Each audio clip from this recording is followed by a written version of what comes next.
kemudian berupaya untuk mencari pulihan dari kesalahan dan dosa. Orang yang bertobat itu, orang yang melaksanakan tobat itu ya betul-betul mengharapkan pengampunan. Nah, terus kita orang-orang yang beribadah setiap hari itu pun pasti akan melakukan banyak kesalahan, baik itu yang sengaja ataupun yang tidak disengaja, sehingga akan dibawa. Nah, Allah dalam hal ini zat yang memaafkan, yang mampu menghilangkan bekas dosa sampai sebersih-bersihnya secara keseluruhannya, sehingga bertemu di hadapan Allah itu tidak membawa dosa, kesalahan. Bahkan dalam sebuah hikmah, orang-orang iman yang dicoba dengan sakit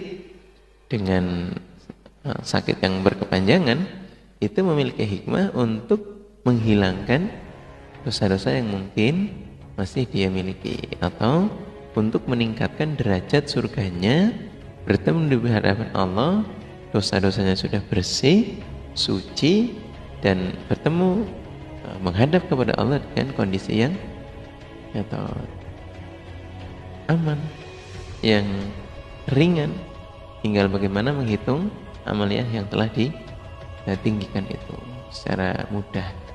Para kaum muslimin dan muslimah, jadi berikutnya adalah Allah setelah memaafkan, setelah membersihkan dosa-dosa kita, besok di hari kiamat Allah tidak akan menuntutnya lagi atau di hari kiamat. Nah, jadi setelah Allah membersihkannya secara keseluruhan atau membersihkan dosa-dosa dan kesalahannya, kemudian Allah tidak menuntut lagi atas kekeliruan dan kesalahannya. Jadi dengan mudahlah hambanya Allah bisa masuk ke dalam surganya. Allahumma amin. Sehingga Nabi sendiri selalu berdoa, Rabbana atina fid dunya hasanah fil akhirati hasanah wa qina adzabannar. Doa supaya dijaga, dan terutama menjagai keimanannya kepada Allah dengan cara berdoa, Allahumma ya muqallibal qulub tsabbit qalbi ala dinik. Ya Allah, jagalah hatiku di mana Engkau adalah zat yang membolak-balikan hati, atau jagalah untuk bisa menetapi terhadap agamamu, jagalah untuk bisa tetap menetapi ketaatan, jagalah untuk tetap bisa menetapi di dalam ibadah kepadamu. Sampai sahabat sendiri bertanya, Nabi, engkau kan dosanya atau hatinya telah diampuni oleh Allah, telah dibersihkan oleh Allah, kenapa harus selalu banyak berdoa demikian? Kemudian Nabi mengingatkan bahwa sahabat, semuanya keimanan itu bagaikan ada di antara sebuah pena yang dijari di antara dua jari jemarinya Allah.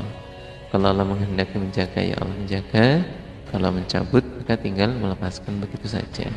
Maka dalam hal ini kita yang telah beribadah atau dengan niat ikhlas karena Allah dan mengharapkan pengampunan dari Allah, jangan sampai terlepas keimanannya dengan berdoa menjaga keimanan kita.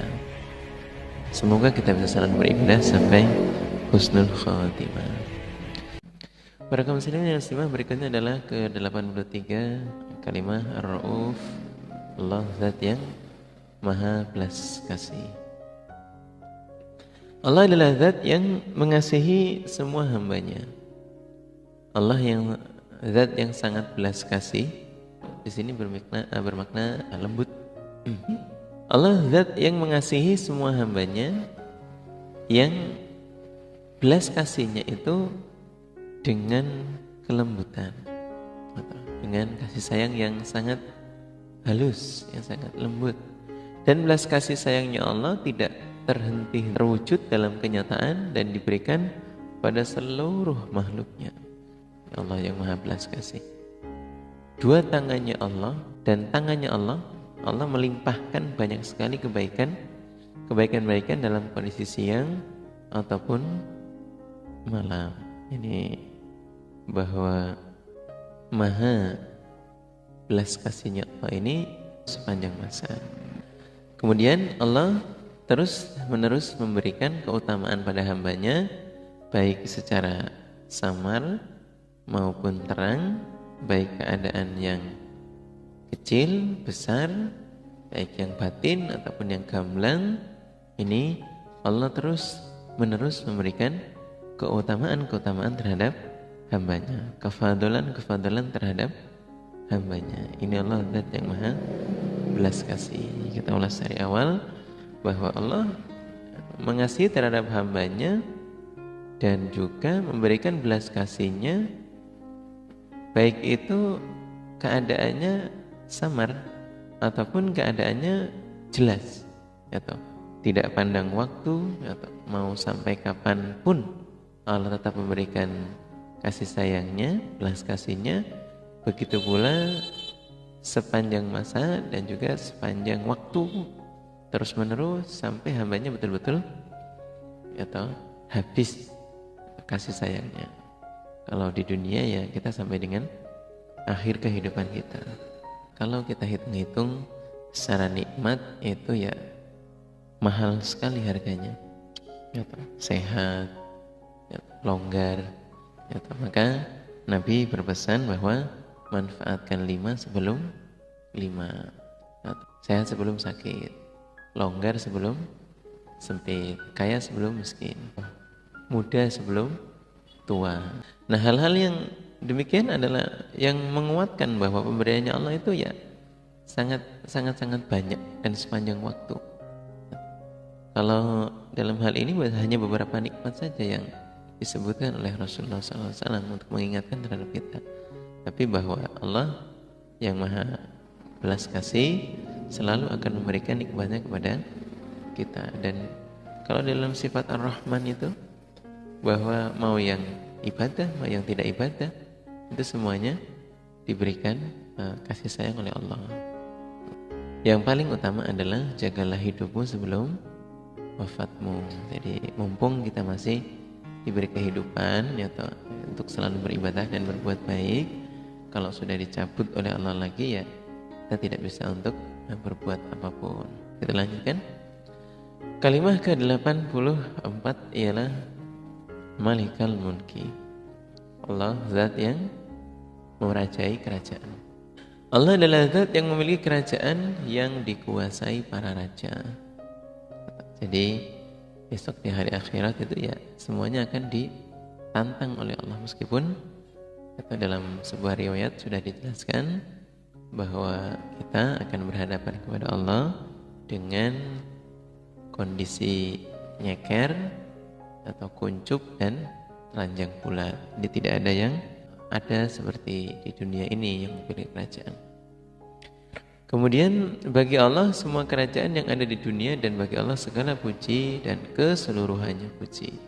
Semua kendali perkara itu ada di tangannya Allah, dan juga solusi jalan keluar dari segala perkara itu Allah lah yang memiliki. Para kaum muslimin dan muslimah, jadi kalau titel raja itu di dunia didapatkan dengan cara memiliki banyak atau kekuasaan, wilayah, dan juga bala tentara dan lain sebagainya. Nah, Allah itu ya di atas segala-galanya. Atau maka kerajaan di dunia ini ya semuanya hambanya Allah, dan kita harus meyakini hal itu. Kemudian begitu juga dengan perkara-perkara yang Allah telah tulis di dunia. Berkaitan dengan kerajaan, mungkin ada orang-orang yang kemudian Allah amanahkan dengan sebuah kekuasaan, ya itu juga dengan kekuasaannya Allah. Bagaimana cara Allah memiliki sebuah kendali untuk memberikannya, mengamanatkannya. Kemudian setiap perkara itu ada di tangannya Allah. Atau mungkin kalau di zaman dahulu ketika ada raja yang diktator dan iman, itu kan sebuah masalah, ya. Orang-orang iman di zaman dahulu, ya, yang berdoa untuk imannya, untuk raja yang baik dipanjangkan, kemudian raja yang diktator umurnya didoakan untuk lebih pendek. Kendali perkara itu adanya di tangan Allah. Lalu mereka bisa jadi raja, itu loh kehendaknya Allah. Kemudian tempat kembalinya perkara untuk memastikan segala hal hanyalah kepada Allah. Jadi ya kita tawakal, berdoa, mensandarkan diri kepada Allah, ya. Kalau mungkin kita ada di